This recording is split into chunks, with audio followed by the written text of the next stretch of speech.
Boa noite, Marciana. Tudo bem com você? Boa noite, professor. Tudo bem, senhor? Maravilha também. Estamos aqui escondidos do Covid. A gente vê Ah, aqui, a gente vê as situações, né, que está acontecendo aí. Nós continuamos aqui escondidos do Covid, né? verdade. Tá difícil, né, professor? Nossa, estava vendo um pouquinho de jornal agora entre uma aula e outra, só notícia ruim, né? Não tem nada de Só, perspectiva de melhora, não tem nada só. que nos anime um pouquinho, não.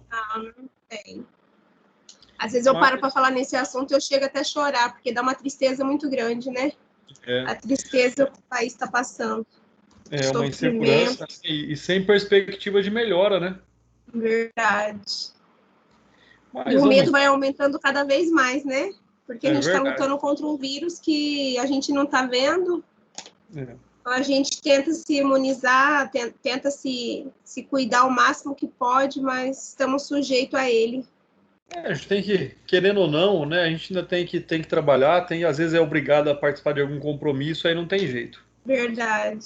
né? Mas tudo bem, vamos continuar escondidos então, vamos continuar nos Vamos. preservando aí. Heloísa, Verdade. boa noite também, seja bem-vinda à nossa aula.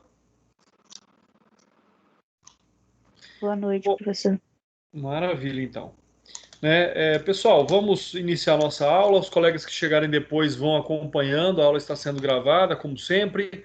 A Kimberly chegou também. Kimberly, boa noite. Seja bem-vinda à nossa aula também. Boa noite, professor. Obrigada.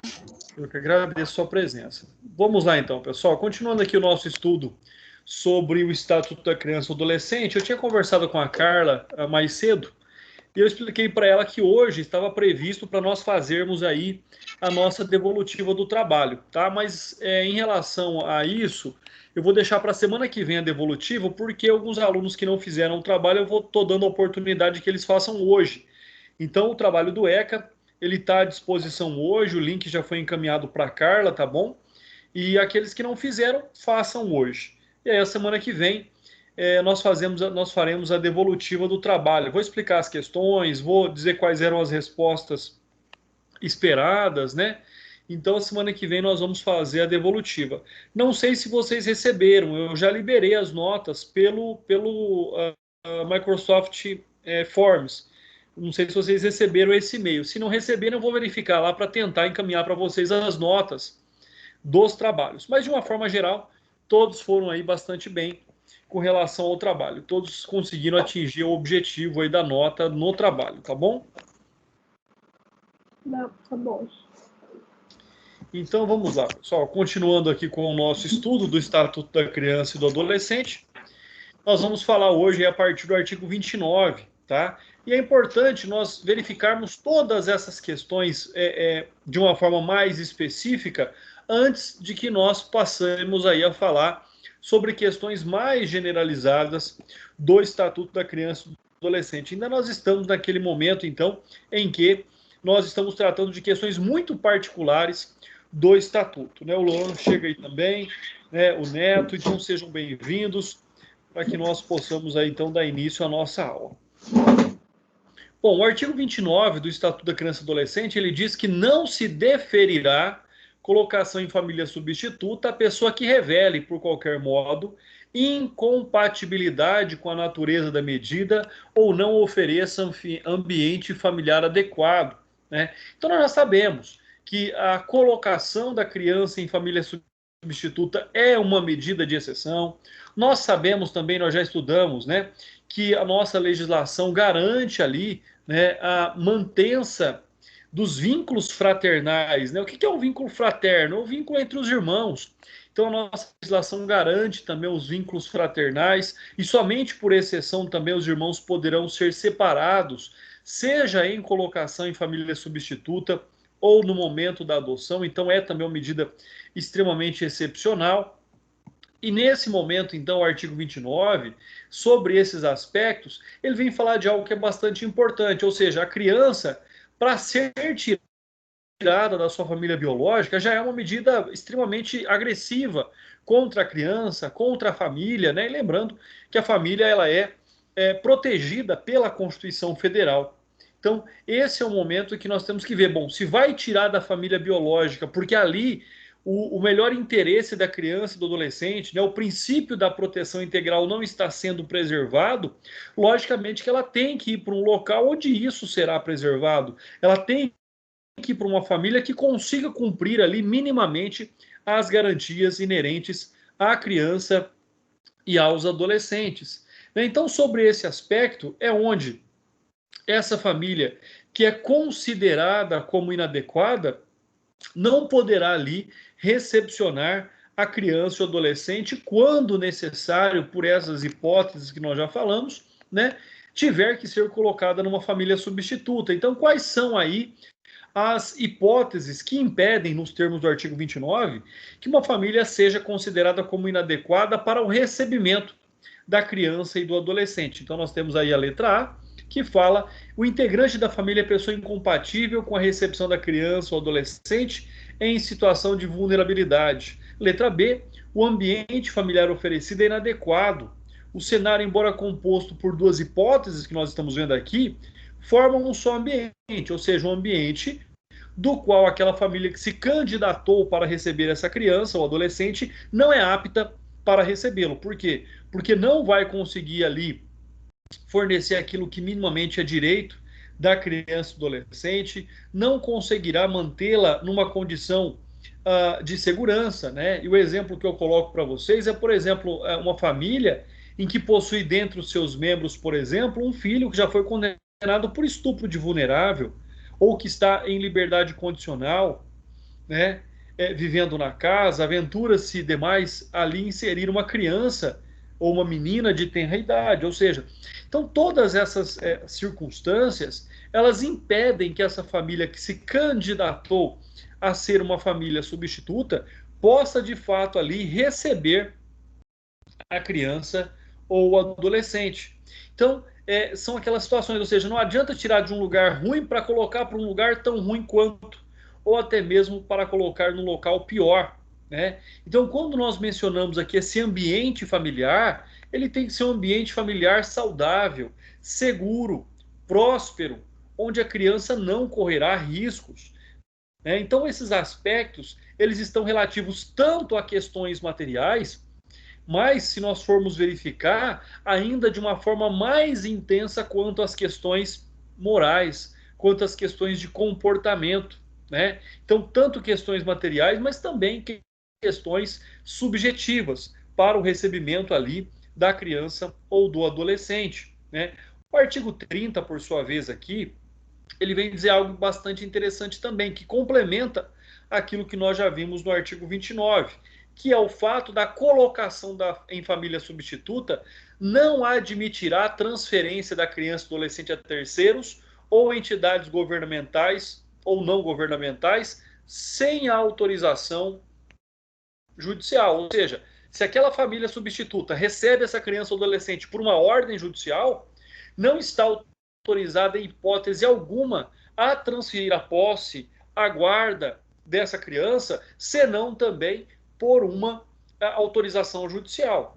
Então, aquilo que você recebe por uma autorização judicial, você transfere por uma autorização judicial. Aquilo que vem pela lei, vai também pela lei. É o que o artigo 30 diz para nós. Aquela família substituta que recebe a criança ou adolescente sobre esta hipótese e sobre esta guarda, não pode simplesmente abrir mão. Não pode, num determinado final de semana, em que vai, por exemplo, passar o final de semana num determinado lugar, deixar a criança, adolescente com outras pessoas, né? Então, sem essa autorização judicial, não há que se falar em colocar essa criança, em deixar essa criança sob a responsabilidade de uma outra família, ou em abrigos, ou entidades governamentais ou não governamentais, né? É o que eu disse, resumindo, aquilo que você recebe por uma ordem e por uma autorização judicial, só pode sair dali também por uma autorização judicial, né? Agora, quando nós observamos esse aspecto aqui contido no artigo 30, significa dizer então que a perda da guarda, da tutela ou do poder familiar, quando já consumada a adoção, isso é fato importante, poder familiar somente quando consumada a adoção. Do contrário, nós temos ali a guarda e a tutela, tá? Poder familiar somente em hipóteses de adoção, poder familiar somente com a consumação da adoção. Então, aqueles que têm a guarda, tutela ou poder familiar também podem perdê-los. Quando? Quando, por exemplo, não cumprirem essas determinações judiciais. Quando, por exemplo, de uma forma concreta, né, deixa essa criança com outras pessoas sem a devida autorização judicial. Então, esse é um fato extremamente importante, né? Ou seja, logo surja um problema grave sem menos pedir autorização judicial. Na verdade, nós estamos aqui diante de hipóteses de abandono. A criança que está numa família substituta, ela vai ser abandonada nas mãos de outras pessoas sem uma ordem judicial, né? Por quê? Porque a família não pode fazer isso, né? Então, as crianças podem ser aí largadas em algum determinado local, né? Sem o menor pudor, melhor admiti-los do que deixá-los ao relento. Essa atitude deveria ser prevista como infração administrativa ou até mesmo uma infração penal. É lógico que essa criança abandonada, por alguém ela terá que ser acolhida, e é muito melhor que ela seja acolhida por alguém sem a ordem judicial do que ficar ali ao relento, exposta aos perigos da vida, né? Mas aquela família que a entrega, que a deixa, que a abandona sem uma autorização judicial, né? Como nós vimos aqui, ela logicamente perde então o direito à guarda, ela perde o direito à tutela, ou no caso de uma adoção já confirmada também poderá ser destituída aí do poder familiar. Então, são hipóteses bastante interessantes que nós vimos até agora, né, em razão do estudo aí dos artigos 29 e do artigo 30. Né? O artigo 31, ele vem falar exatamente algo que também nós já ouvimos falar, mas não é algo que acontece com grande frequência e também só pode acontecer como uma forma excepcional, né? Ou seja, quando essa criança é colocada numa família substituta e essa família substituta é uma família estrangeira, né? Onde somente é admissível na modalidade de adoção. Então não se admite a colocação de uma criança ou de um adolescente numa família substituta estrangeira na hipótese da guarda ou da tutela, somente na hipótese da adoção. E mesmo assim, né, uma família estrangeira buscando adotar uma criança brasileira é uma medida de exceção. Né? Por quê? Porque essa criança não está devidamente adaptada ao idioma, essa criança não está devidamente adaptada aos costumes, né? Então, para crianças que tenham aí uma idade já razoável, que conseguem compreender alguma coisa, ou que simplesmente já falam o nosso idioma, com certeza colocá-los ali numa família substituta estrangeira, né, poderá trazer consequências mais graves com relação à adaptação do que mais benéficas com relação ao objetivo que é a adoção, né? E o STJ já se posicionou em relação a isso, né, uma decisão já um pouco antiga, de 1999, do relator Rui Rosado de Aguiar, mas é uma relatoria importante, quando ela diz que a adoção por estrangeiros é medida excepcional, que além dos cuidados próprios que merece, deve ser deferida somente depois de esgotados os meios para adoção por brasileiros, né? Existindo no estado de São Paulo, por exemplo, o Cadastro Central de Adotantes, impõe-se ao juiz consultá-lo antes de deferir a adoção internacional.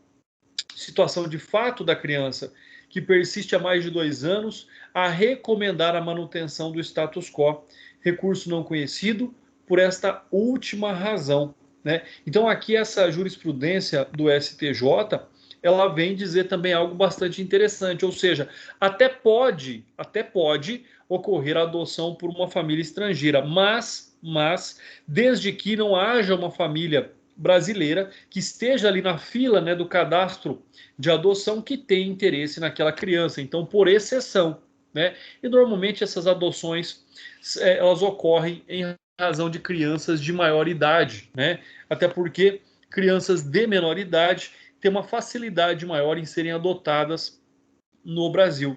Então, aquelas crianças de maior idade, né, já ali entre o final da infância e o início da adolescência, é que normalmente caminham para uma adoção internacional. E mesmo assim, né, ainda são números extremamente insignificantes perto do nível e do número de adoções que acontecem no Brasil. Então, pode acontecer, mas somente na hipótese da adoção, né? Lembrando mais uma vez aí que não existe a hipótese, não existe a possibilidade jurídica de que possa haver ali, por exemplo, a família estrangeira adquirir a guarda ou adquirir a tutela de uma criança, né? Então, somente na hipótese de adoção. E aí fica esse julgado do STJ bastante importante sobre esse assunto. Quanto ao artigo 32, ele vem falar sobre esse compromisso, então, que a família substituta assume, né, a fim de ter sobre a sua posse, guarda e responsabilidade a criança ou adolescente. O artigo 32 diz que, ao assumir a guarda ou a tutela, o responsável prestará compromisso de bem e fielmente desempenhar encargo mediante termo nos autos.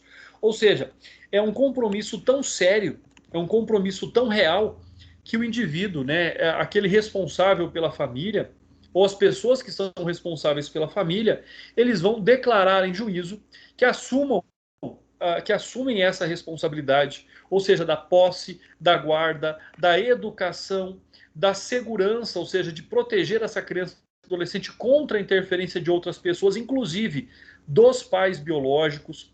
Então não é uma situação, não é uma brincadeira, é uma responsabilidade que lida com vidas, que lida com a formação da personalidade de um indivíduo ainda jovem. Então, todos esses aspectos são extremamente importantes.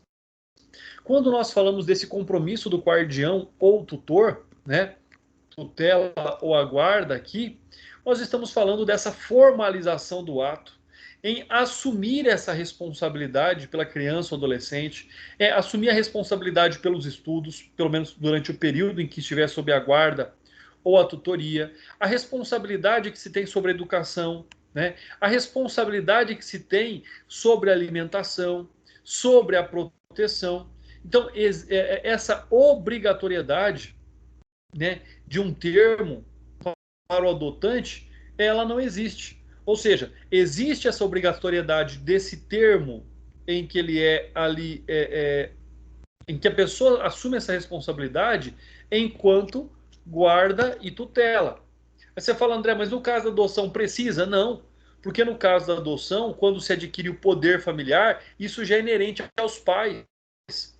Isso já é inerente àqueles que são legalmente ali reconhecidos como responsáveis sobre todos os aspectos, né, pela criança e pelo adolescente. Então, esse termo de responsabilidade aqui, esse compromisso prestado, somente existe nas hipóteses de guarda e tutela, não existe na hipótese de adoção.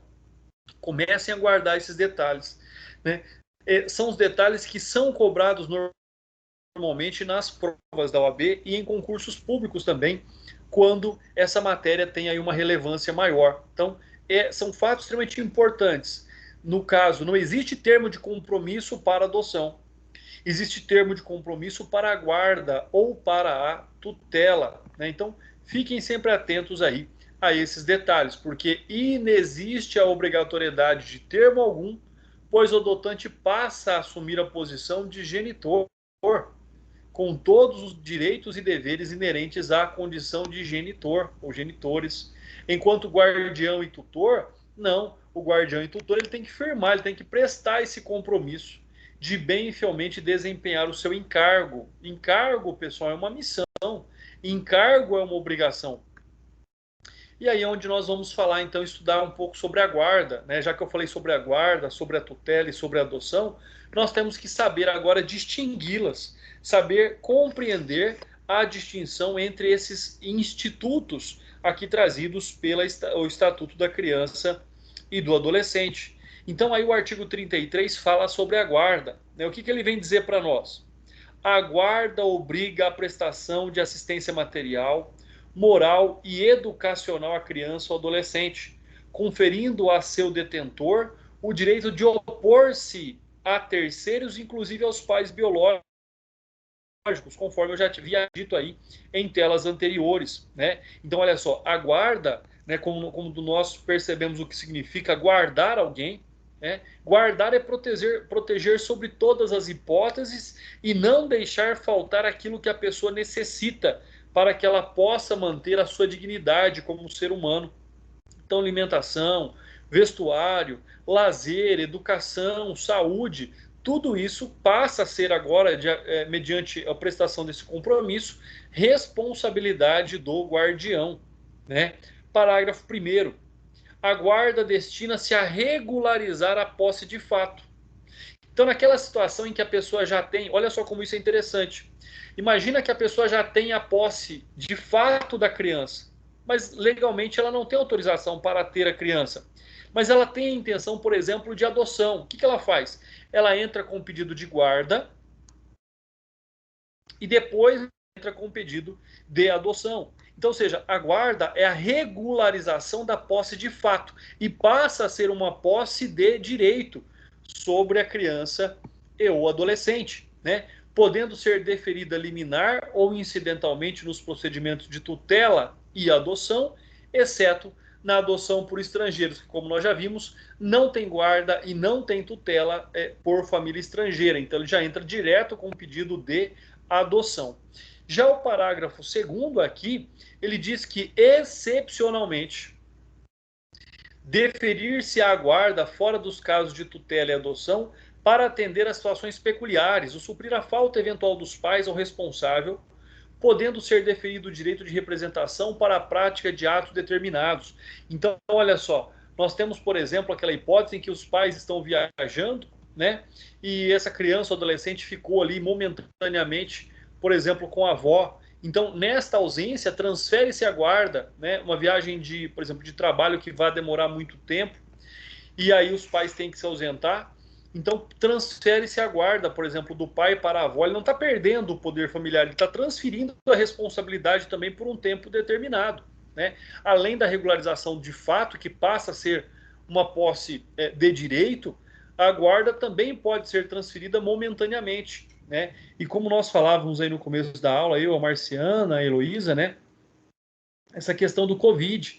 Até não cheguei a ver a reportagem, mas nós já temos muitos órfãos do Covid, crianças que de fato perderam os pais, ambos os seus genitores. E aí a família tem que, alguém, a avó, o tio, o irmão mais velho, alguém tem que imediatamente ter a guarda dessa criança para poder responder por ela, né? Ou por esse adolescente. Então isso passa a ser algo momentâneo, né? André, mas a guarda pode ser que até o momento em que a criança adquira 18 anos, pode, não tem problema nenhum. Eu posso ter a guarda e não querer ter a adoção, não querer ser o pai daquela criança, eu só quero ser o protetor daquela criança adolescente, e o serei enquanto ele for menor de idade, né? Não quero assumir a responsabilidade, eu não quero me tornar ali um genitor, eu quero ser o guardião. Então não há também nenhum impedimento aí para que a pessoa possa ser o guardião enquanto a criança ou adolescente for menor de 18 anos, e adquirindo então 18 anos, ela passa a ter então autonomia sobre os atos da vida civil. Então tem esse outro aspecto também, né? Aqui o parágrafo 3º vem dizer que a guarda confere à criança ou adolescente a condição de dependente, não de filho, para todos os fins e efeitos de direito, inclusive previdenciários. Então, se essa pessoa morre, existe ali o direito, por exemplo, a uma pensão por morte, já que ele assume esse status de dependente. Já o parágrafo 4º, salvo expressa e fundamentada determinação em contrário da autoridade judiciária competente, ou quando medida for aplicada em preparação para adoção, o deferimento da guarda da criança ou adolescente a terceiros não impede o exercício de direito de visita dos pais, assim como o dever de prestar alimentos, que serão objeto de regulamentação específica a pedido do interessado ou do Ministério Público. Então, olha só, a situação, por exemplo, em que os pais estão presos, a situação, por exemplo, em que esses pais devem ser internados numa clínica de reabilitação por vício. Eles vão transferir a guarda para alguém, né? Eles continuam tendo o poder familiar, continuam tendo o direito à visita, mas também têm a obrigação de prestar alimentos aos filhos que estão sob a guarda de uma outra pessoa, né? E aqui vem dizer, olha, salvo em casos de adoção, né? Logicamente que em processo de adoção impede aí o exercício de visita dos pais, né? Impede que os pais continuem tendo contato com os filhos. Por quê? Porque esse vínculo biológico foi rompido. Em caso de adoção, os pais são destituídos do poder familiar. Então, prestem bastante atenção também naquilo que diz aí o parágrafo 4º. Então, a guarda, ela tem essa característica de ser preparatória para a adoção, ela tem essa característica de regulamentar algo que é de fato e não de direito. A pessoa já está na posse da criança ou adolescente, mas ele não tem a guarda, então ele precisa da guarda para ser de fato o responsável. Por exemplo, para poder assinar a matrícula dessa criança na escola, ele precisa do termo de guarda. Senão, não poderá, né, responder legalmente ali por essa criança. Então, sobre todos esses aspectos, é onde a guarda é tão importante, né? A guarda, ela tem essa função de regulamentar, seja transitória ou seja preparatória para a adoção. E mais importante que isso, gravem o que eu vou dizer agora, a guarda transferir a guarda dos filhos para outra pessoa, seja por ordem judicial, ou seja por vontade dos pais, né, com a devida justificativa, não rompe o poder familiar, não rompe os vínculos de filiação entre essas pessoas, né? O vínculo familiar não é rompido, o que acontece na hipótese da adoção. Então, olha aí, né? Guarda, vulgarmente, trata-se do ato de guardar, proteger, defender, preservar, vigiar na lei civil e neste estatuto. Não foge à regra, representando o direito e dever primário dos pais de zelar pelos seus filhos, protegendo-os conforme a disposição legal. Dentre as atribuições do exercício do poder familiar, encontra-se então o filho menor em sua companhia e guarda, conforme diz para nós lá, então, o Código Civil, no artigo 1634, inciso 2º, conforme vocês já devem ter estudado lá em Direito Civil ou ainda estarão estudando. Professor. Sim. Quando cede a guarda por tempo determinado, tem que ser expresso que é determinado?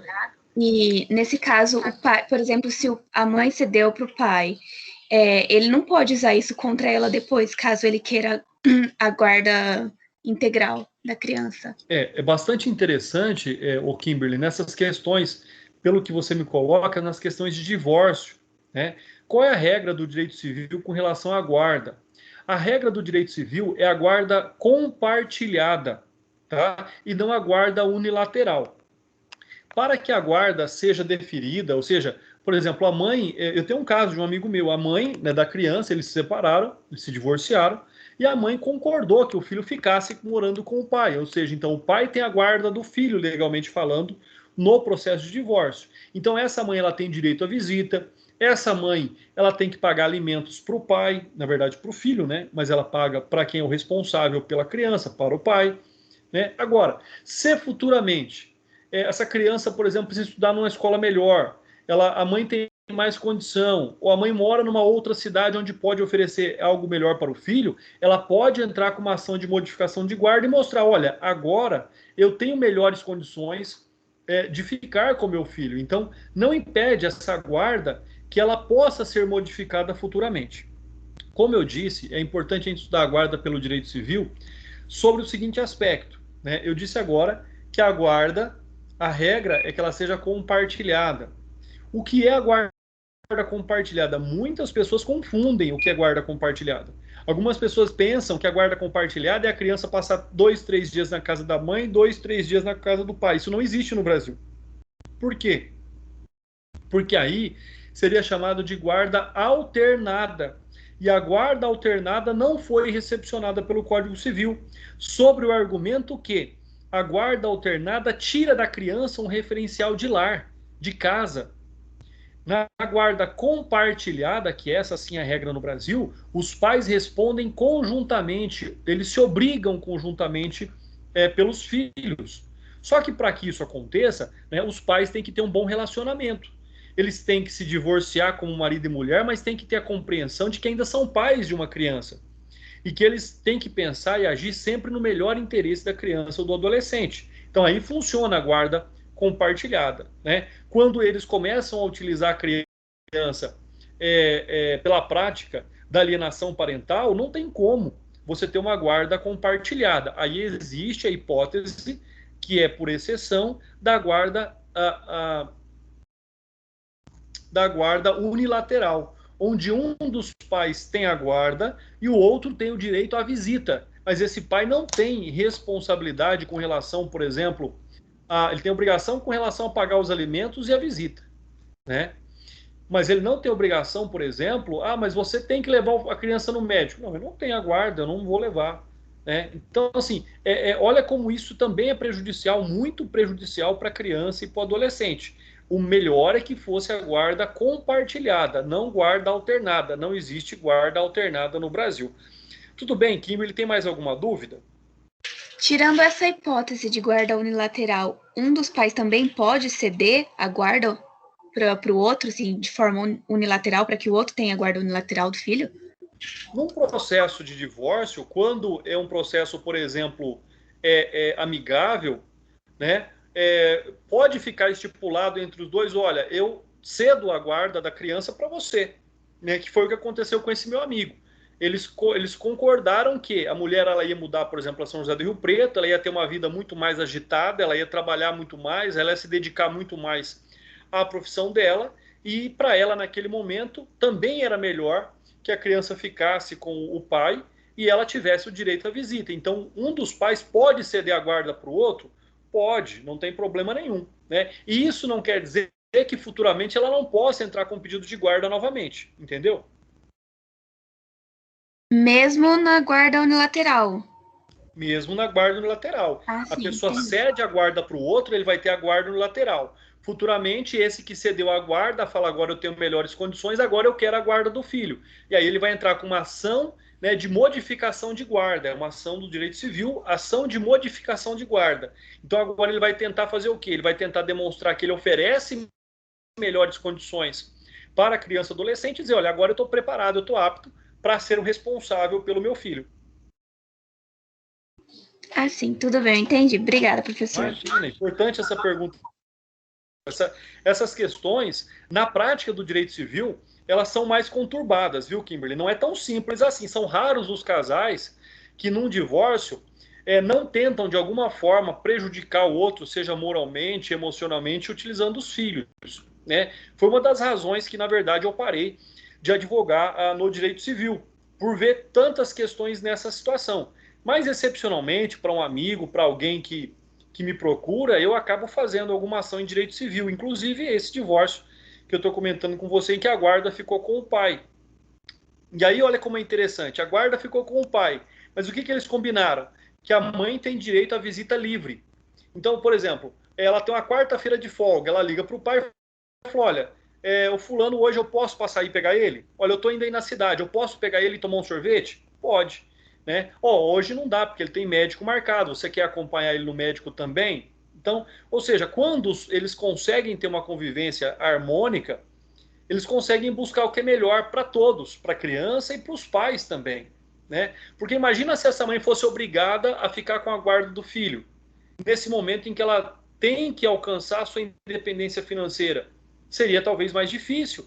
Ela não poderia se dedicar mais tranquilamente a sua profissão, tendo que cuidar da criança também, tendo que dividir o seu tempo entre o trabalho e o filho.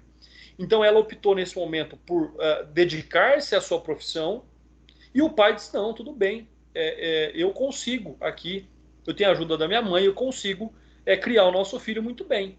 E eles concordaram em a guarda unilateral para ele, e ela tem direito à visita livre, ou seja, ela pode visitar a criança quando ela quiser e quando a criança, logicamente, puder. Né? Ela não pode, por exemplo, dizer, olha, eu vou pegar o meu filho hoje, independentemente se ele tem médico, se ele tem que ir para a escola. Não, primeiro as obrigações, primeiro o melhor interesse da criança e do adolescente, depois o interesse dos pais. Tá bom, então. Obrigada, professor.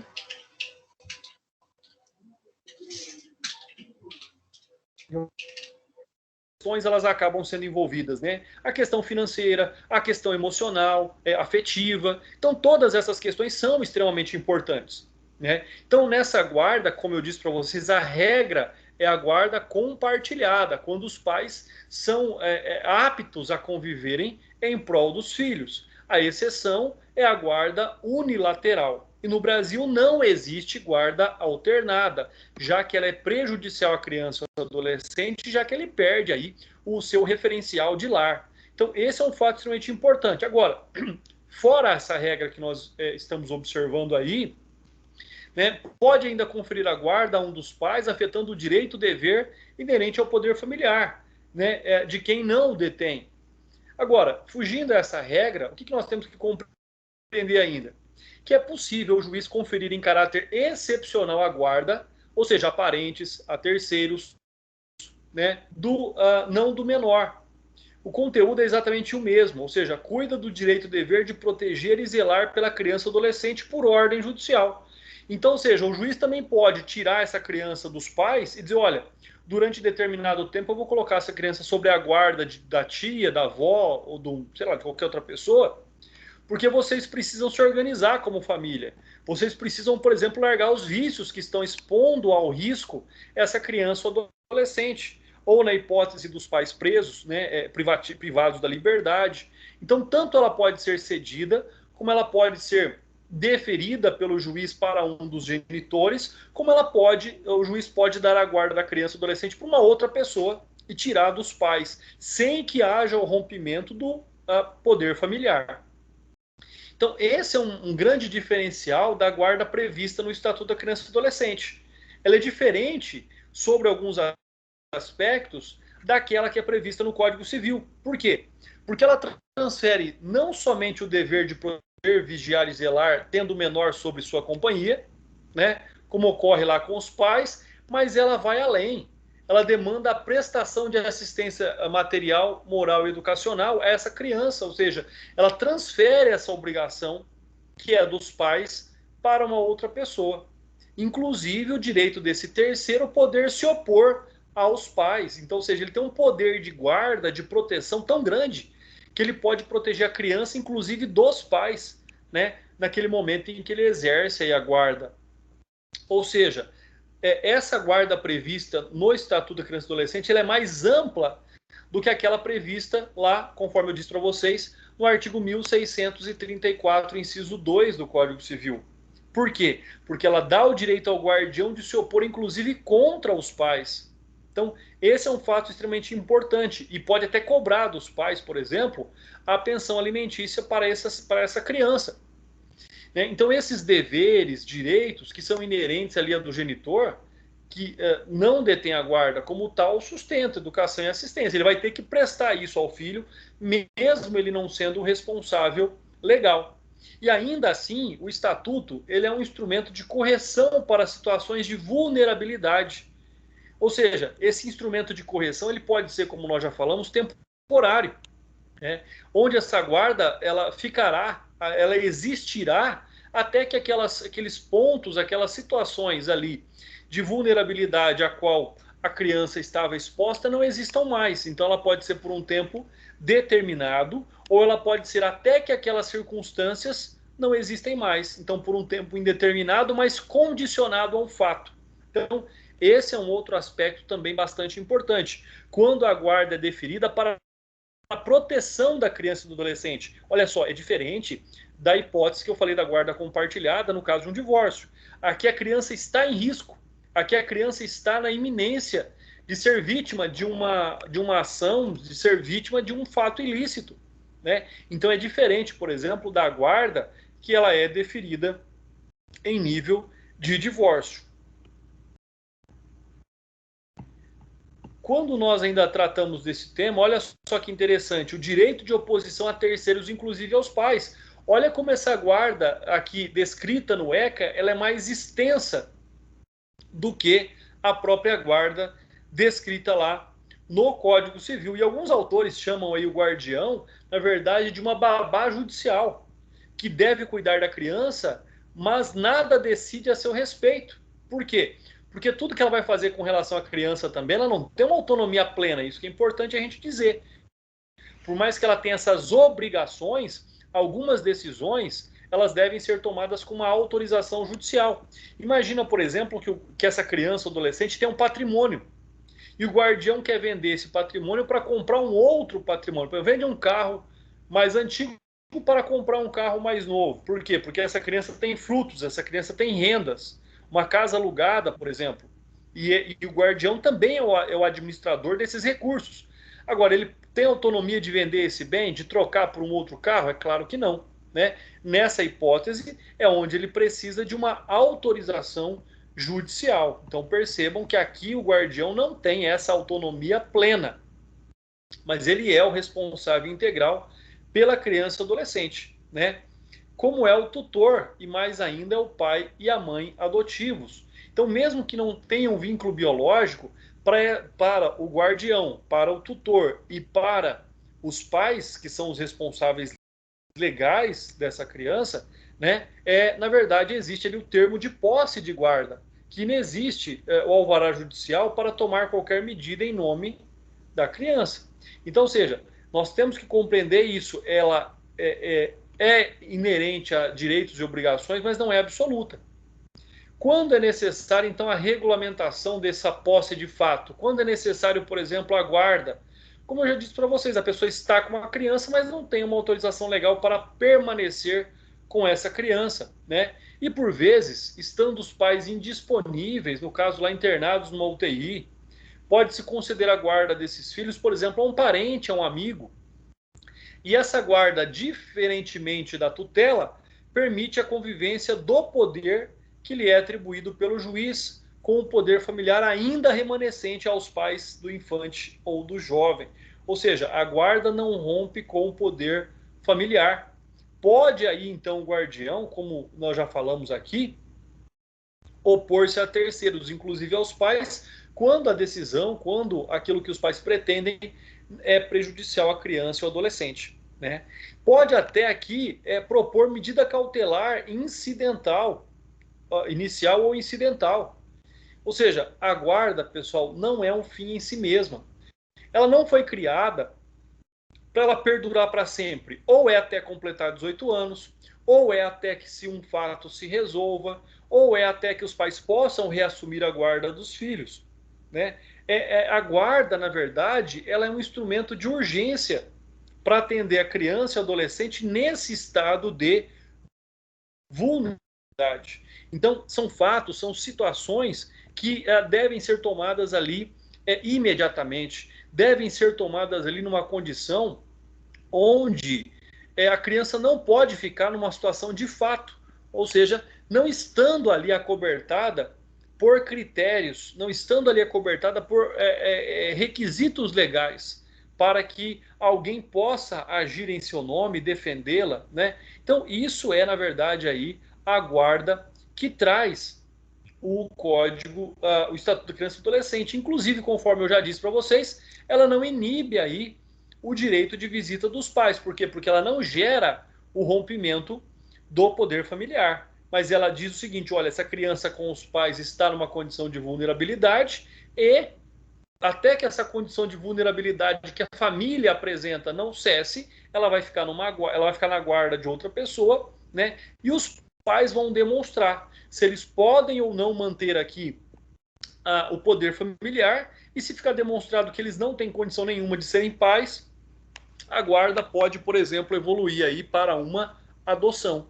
Então a guarda ela pode tanto ser uma medida só acautelatória, quanto pode evoluir para uma medida preparatória de adoção. Quais são as exceções ao direito de visita dos pais? É lógico, né? O pai ele não pode visitar o filho que já está num processo de adoção, ou seja, onde o poder familiar já foi extinto. Então, essa é uma situação, né? A guarda é concedida para fins de adoção, então não cabe mais ali naquela hipótese a presença dos pais, ou quando a própria presença dos pais for um motivo de criar ali uma vulnerabilidade, um perigo para a criança. Então, esse equilíbrio que deve haver entre a convivência para com os pais ou o rompimento desse vínculo dos pais para com os filhos, tudo vai ser levado em consideração sobre aí questões próprias, ou seja, quando o juiz decidir. Porque só o juiz pode decidir que alguém tem a guarda e que essa guarda impeça que os pais visitem, né? Isso tem que ser muito bem fundamentado pelo princípio do contraditório e da ampla defesa. O artigo 34, então, aí pela sua vez, ele diz que o poder público estimulará, por meio de assistência jurídica, incentivos fiscais e subsídios, o acolhimento sob a forma de guarda de criança e adolescente afastado do convívio familiar. Parágrafo 1º. A inclusão de criança ou adolescente em programas de acolhimento familiar terá preferência a seu acolhimento institucional, observado em qualquer caso o caráter temporário e excepcional da medida. Olha aí o que nós estamos falando até agora. Uma outra questão aqui que nós devemos ressaltar é que ela seja acolhida por uma família, em preferência ao acolhimento institucional, né? Que ela não vá diretamente para a casa-abrigo, que se procure ali ao seu redor, no seio familiar, de amigos, alguém que já tem afeto por essa criança e queira cuidar dela, e queira ser responsável por ela, e não simplesmente inseri-la no acolhimento institucional. O parágrafo 2º diz ainda que, na hipótese do parágrafo 1º desse artigo, a pessoa ou o casal cadastrado no programa de acolhimento familiar poderá receber a criança ou adolescente mediante guarda, observado aquilo que diz os artigos 28 a 33, conforme nós já aí estudamos.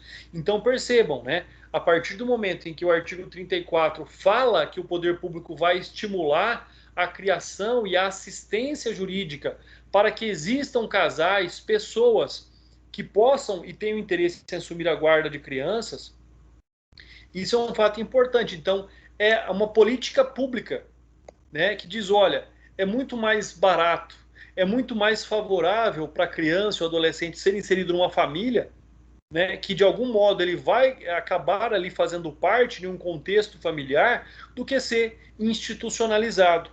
Né? Por quê? Porque é um procedimento muito mais frio, é um procedimento em que se tem menos afeto. Né? E esse incentivo estatal à guarda em acolhimento familiar. Então, ou seja, existem famílias que se cadastram lá para serem famílias detentoras de guarda. Então, por exemplo, chegou uma criança para não mandar para casa-abrigo, então já tem uma família ali, olha, se precisar eu recebo essa criança, né? Normalmente são famílias que têm uma condição econômica muito boa, são famílias que, por vezes, não tiveram filhos biológicos, então eles se dedicam a cuidar de crianças nessa situação. Né? Então, ou seja, ou a criança vai ser colocada num acolhimento familiar, ou ela vai ser colocada no acolhimento institucional. Né? Infelizmente, hoje ainda nós não temos tantas famílias, por várias questões que vocês devem ter ideia, questões sociais, nós não temos tantas famílias que se dispõem a serem famílias acolhedoras.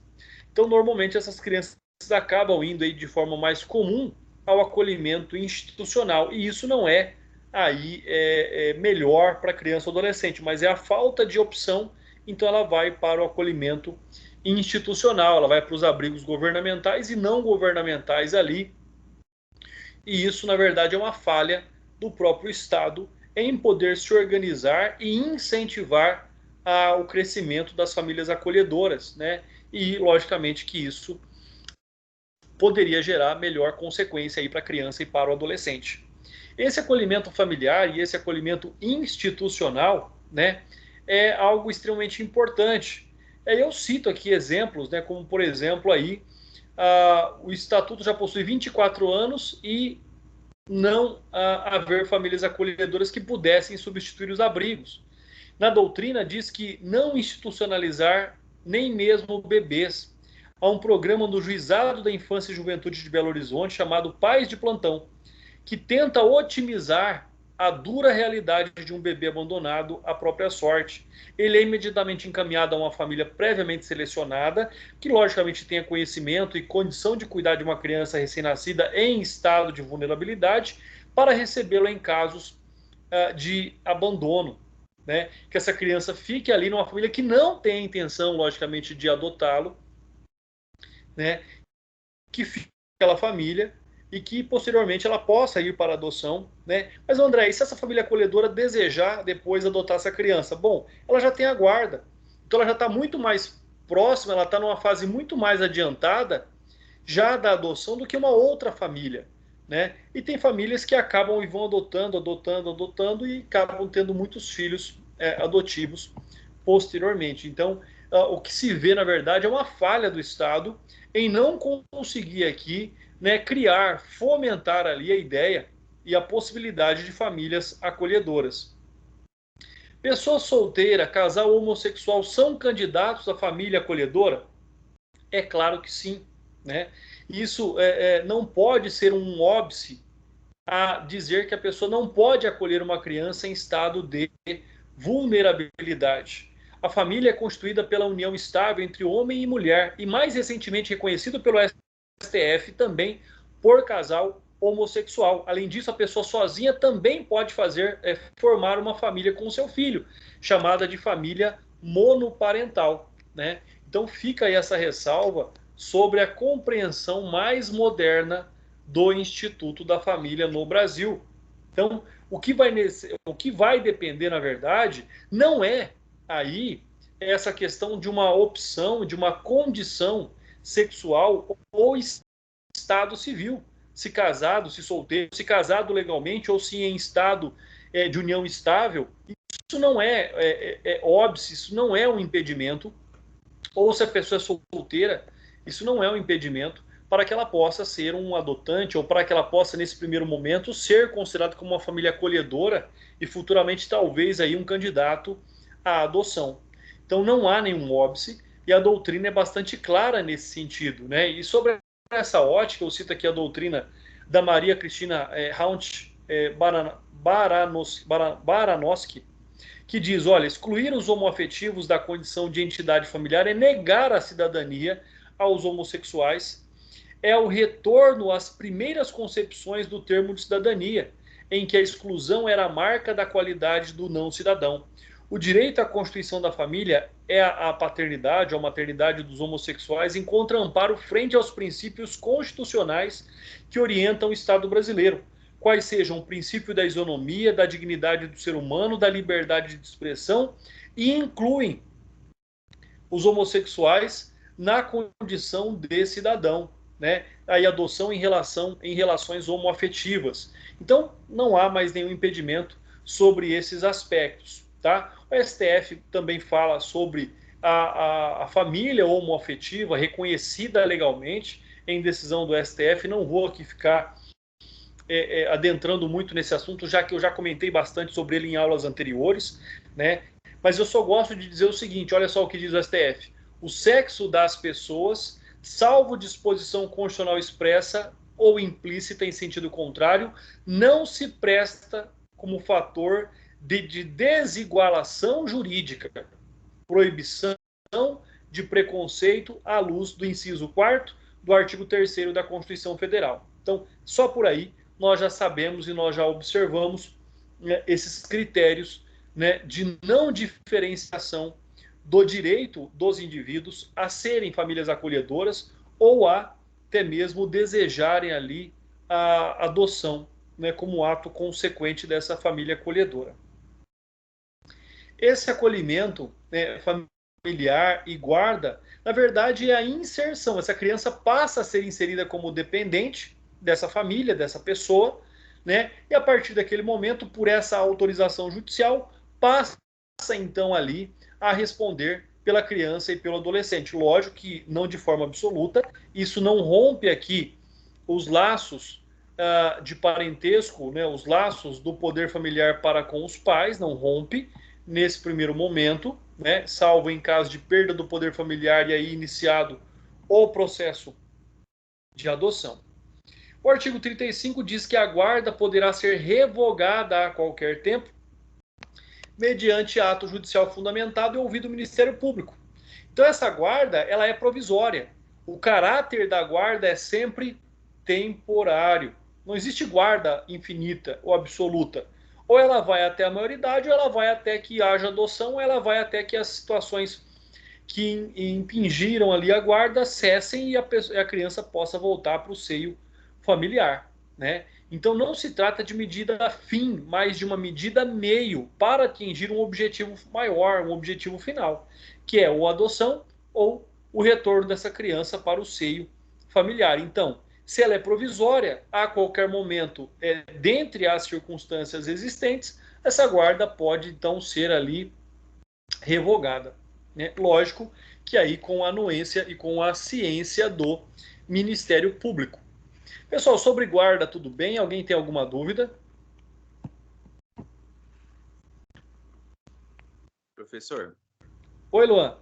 e quando, um exemplo, no caso do casal, um quer manter e o outro não quer, como que funciona? Olha, eu já vi várias situações nesse sentido, né? E em decisões mais concretas, Tipo, o que eu passa vejo só para um? passa só para um, desde que aquele que não quer não se torne um fator de vulnerabilidade para a criança. Então, ou seja, um não quer, mas se essa criança ficar sob a responsabilidade de um deles, ela vai correr algum risco dentro daquela casa, naquele seio familiar? Então isso vai ter que ficar definido, entendeu? Eu já vi casos, por exemplo, em que um casal tinha guarda, um deles queria adotar e o outro não. O que aconteceu? Eles se separaram e entraram, e depois o que tinha a guarda, né, que queria adotar, entrou com o processo de adoção, né? Eu sei também de um caso onde um casal entrou com o processo de adoção, antes da adoção sair, eles se separaram, aquele que se separou disse, bom, agora eu não tenho mais interesse em adotar, e o processo de adoção continuou só com relação a um dos membros da família constituída, entendeu? Agora, se essa família continua junto, um deles quer ter a guarda, o outro não, isso é benéfico para a criança e adolescente? É isso que o juiz vai definir. Ou deixa com os dois, né, ou coloca numa outra família. Normalmente é assim, não pode ser um motivo de vulnerabilidade para a criança ou adolescente. Entendi, professor. Obrigado. Mas é um tema bastante complexo, viu, Luan? Não é tão simples assim. A gente fala, mas no caso concreto, são muitas as variantes que podem acontecer. Eu pensei, essa me veio na cabeça agora. E só analisando o caso concreto mesmo, para a gente poder, né, pensar na hipótese, porque assim, são N situações que podem surgir aí, né? Mas, via de regra, sempre se mantém o melhor interesse da criança e do adolescente, ou juntos ou separados. Beleza, professor. Obrigado. Quanto à tutela, agora para a gente poder fazer aquela diferença, né? O que é guarda, o que é tutela e o que é adoção. A tutela será definida nos termos da lei civil.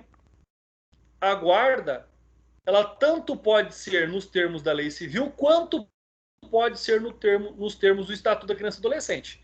Então, nós já temos uma distinção. A pessoa de até 18 anos incompletos. Parágrafo único. O deferimento da tutela pressupõe a prévia decretação, perda ou suspensão do poder familiar e implica necessariamente o dever de guarda. Olha só. Então, quando a tutela é concedida, ela tem ali a sua relação com essa suspensão ou perda do poder familiar, um rompimento, seja temporário ou definitivo, do poder familiar.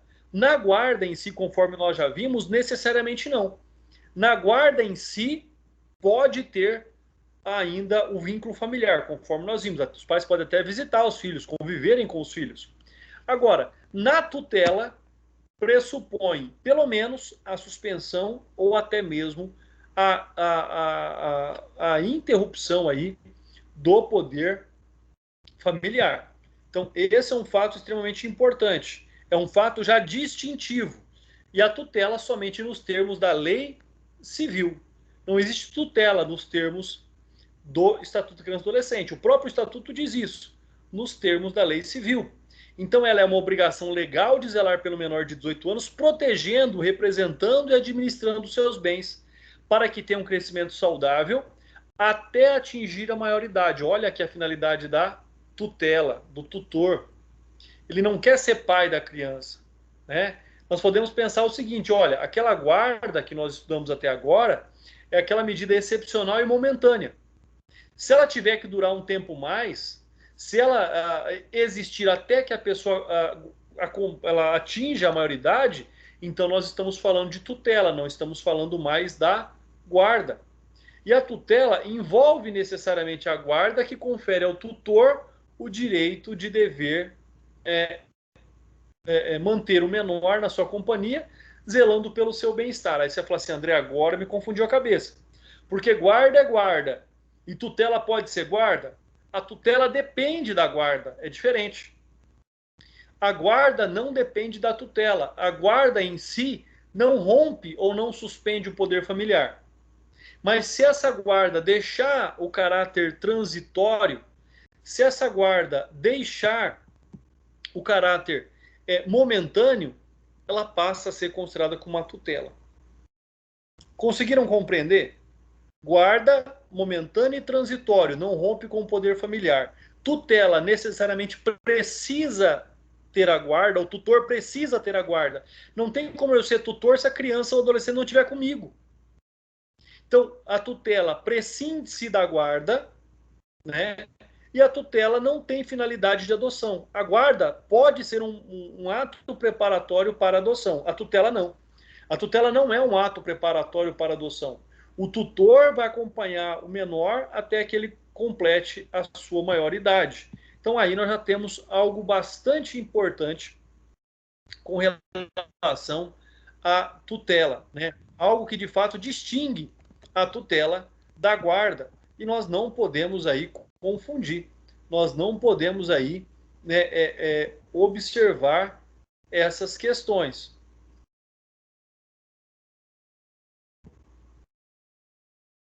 Bom, deixa eu dar a sequência aqui.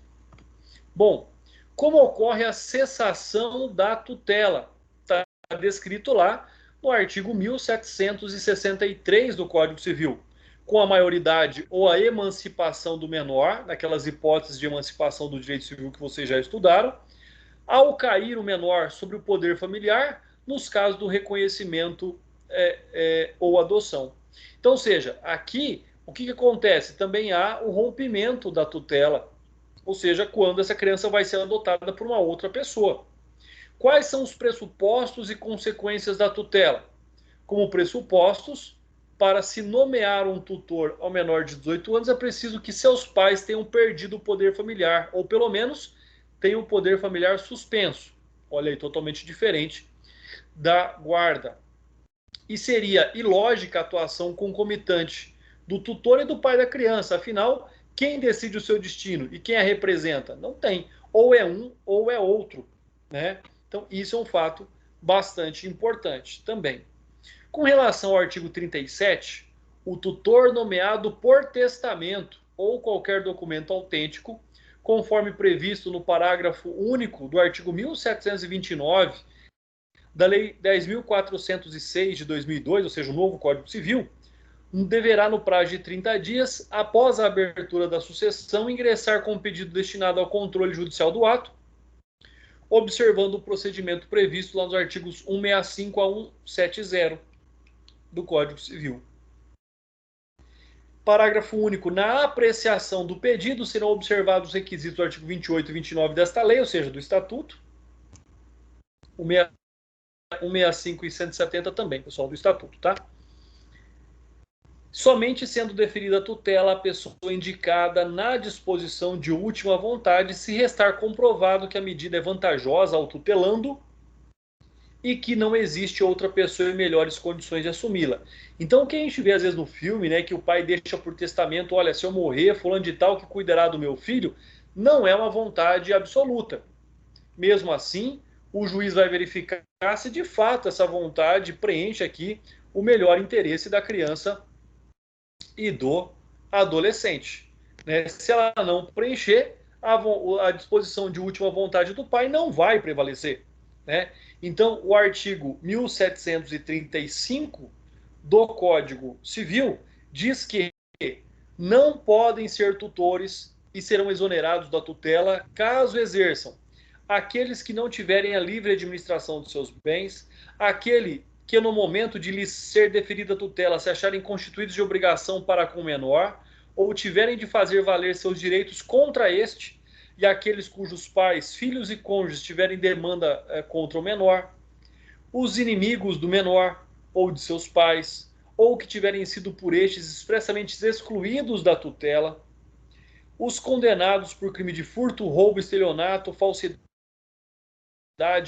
com a família ou contra os costumes, que tenham ou não cumprido pena, as pessoas de mau procedimento ou falhas em probidade e as culpadas por abuso em tutorias anteriores, aqueles que exerçam função pública incompatível com a boa administração da tutela, por exemplo, um juiz. O juiz não pode ser tutor.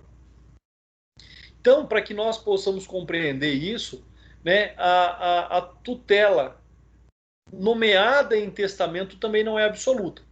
Logicamente que ali a manifestação de última vontade dos pais ela é importante e ela será verificada, mas, como eu disse, não é absoluta, né? Ela não tem ali o condão, ela não tem ali a finalidade de ser algo dito e irrepreensível, não, né? Na verdade, ela é um indicativo da vontade dos pais, mas aí o juiz vai verificar se ela de fato atende ao desejo, né, do melhor interesse da criança e do adolescente. Artigo 38. Aplica-se a destituição da tutela o dispositivo no artigo 24. Olha o que diz aí a jurisprudência do Tribunal de Justiça do Rio Grande do Sul. À semelhança da destituição do poder familiar, a destituição da tutela deve ser enfrentada como medida excepcional e principalmente drástica. Para que prospere o pleito de destituição, deve restar rigorosamente comprovada a ausência de condições por parte do tutor para o exercício do munus, da obrigação, nos termos do artigo 24, que nós estudamos já, que se aplica tanto ao poder familiar quanto à tutela, por força do comando do artigo 38 do Estatuto. No caso, restou evidenciado que a apelante não possui condições de exercer a tutela, que odiernamente assume prerrogativas e deveres semelhantes aos atinentes ao poder familiar.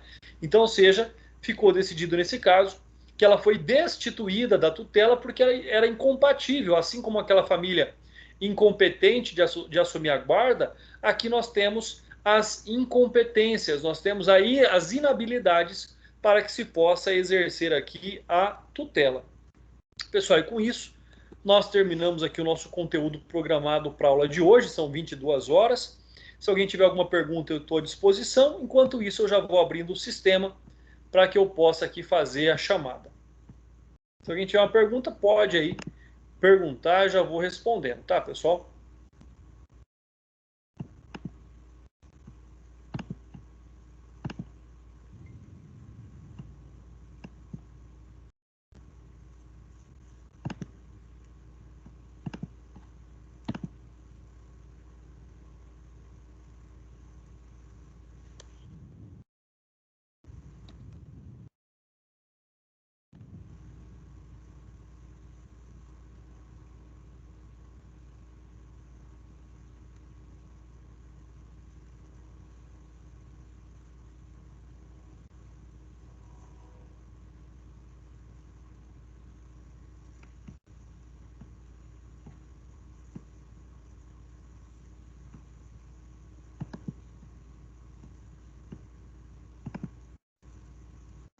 Pessoal, só mais um instante.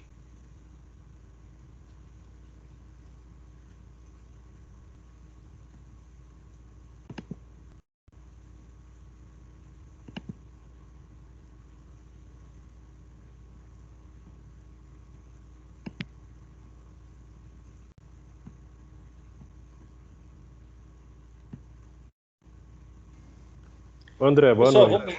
Oi, boa noite. Pode falar. André, a Carla mandou um recado no grupo, lá, um recado teu, que alguns alunos você não recebeu a atividade avaliativa, né? Corre o risco da gente ter finalizado, enviado e não ter chegado em você? Não, se você respondeu, colocou lá enviar, não tem esse risco. Aí, Adriano, eu não planilhei ainda, eu vou planilhar, tá bom? E caso eu verifique, eu vou informar quem não fez ainda. Então hoje, aqueles que sabem que não fizeram, façam essa do ECA, tá? Eu vou planilhar, depois eu vou falar, Carla, olha, mesmo com a oportunidade de fazer na semana seguinte, fulano, Bertano não fez. Então pede para eles entrarem em contato comigo, tá bom? Não, entendi. Não, deu que, sei lá, né? A gente aparece lá enviado, vai que dá uma bugada aí, Deus não livre. Fica tranquilo, eu vou verificar e depois eu aviso a Carla quem ainda depois de hoje não fez a atividade, tá? Tá bom, obrigado. Pessoal, então vamos lá. Quem está com o microfone habilitado aí, responda. Quem não está com o microfone habilitado, escreva lá no chat. O Adriano aí já conversou comigo agora, então sei que ele está presente. Presente. O Ayrton está presente. Muito bom. Bruna está presente. Estou aqui, professor, presente. Deuglis está presente. Diego está presente.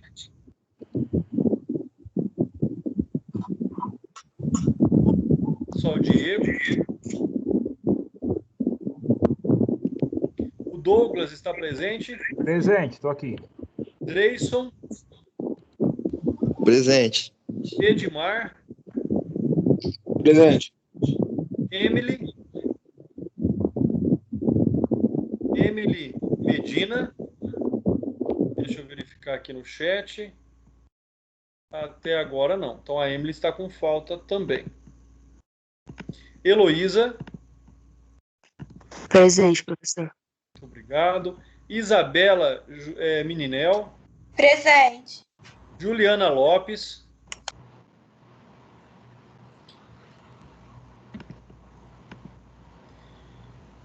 Juliana Messias. Presente. Karine.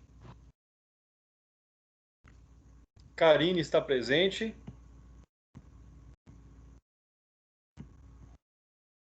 Kátia está presente.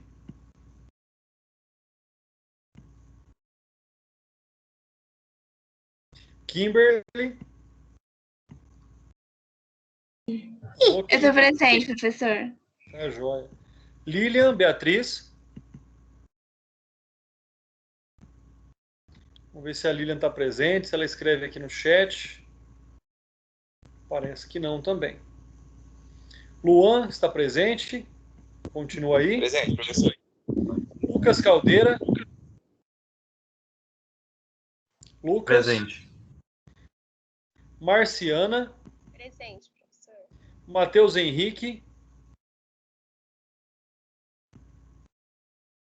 Alô, Matheus Henrique. Natália Chamas.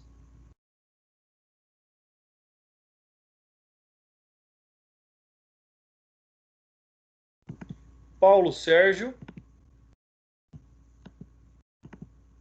Alô, Paulo Sérgio está presente. Opa, respondeu aqui. Paulo Sérgio está presente, Paulo. Obrigado aí pela resposta pelo chat. Raine está presente. Presente. E o Elton está presente, o Elton Francisco.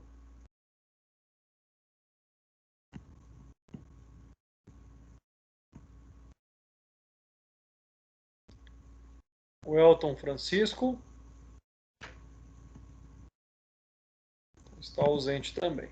Pessoal, então ficaram ausentes na aula de hoje. O Elton, a Natália Chamas, Matheus Henrique, Lilian, Kátia, Karine, Juliana Lopes, Emily e Diego. Deixa eu ver se tem mais alguém. Só. Se mais alguém que eu chamei, que eu disse que está com falta, estiver presente, por favor, se manifeste. Do contrário, forte abraço a todos e até amanhã na nossa aula de Medicina Legal. Pessoal, um abraço, fiquem com Deus e se cuidem. Muita saúde.